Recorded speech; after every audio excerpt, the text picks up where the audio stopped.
I've been struck this week as both the amendment to the abortion bill got through, and before anybody writes in the comments, remembering it hasn't changed the legal limit on abortion, it's just decriminalised abortion.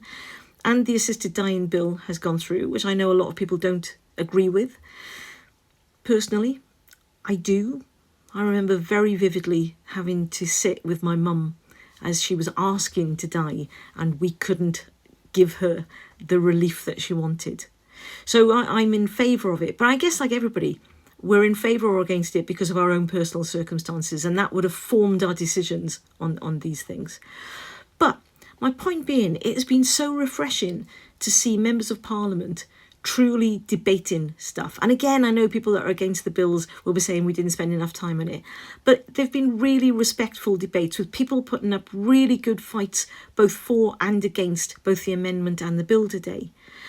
And then also, looking over on that cesspit that is X, looking at the MPs that have taken time to write to their constituents and post their letters on X to tell them why they voted the way they did and the considerations that they had, and respectfully, I suppose, showing their constituents that they didn't just go along with something for a whim. There was a thought behind their decision, even if their constituents don't agree with that decision.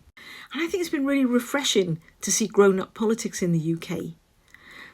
And then, in contrast, we've got Kemi Badenoch just trying to point score off everything and is getting more and more desperate. And I get it, because she's getting more and more desperate. It's evident that she's not going to be the leader for very much longer. So she's doing everything that she can to rage bait people now. But I think she stooped a new low this week when she paraded grooming gang survivors just to make her political point. And it was just to make a political point because she hasn't been speaking to them prior to January 2025, when she was in a position where she could have actually instigated a national inquiry herself.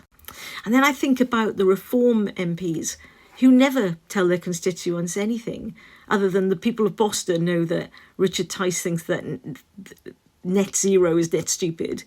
Nigel thinks Clacton is just a place that he goes to for a photo op. Lee thinks just showing his picture at the local working man's club with a pint is representing his constituents.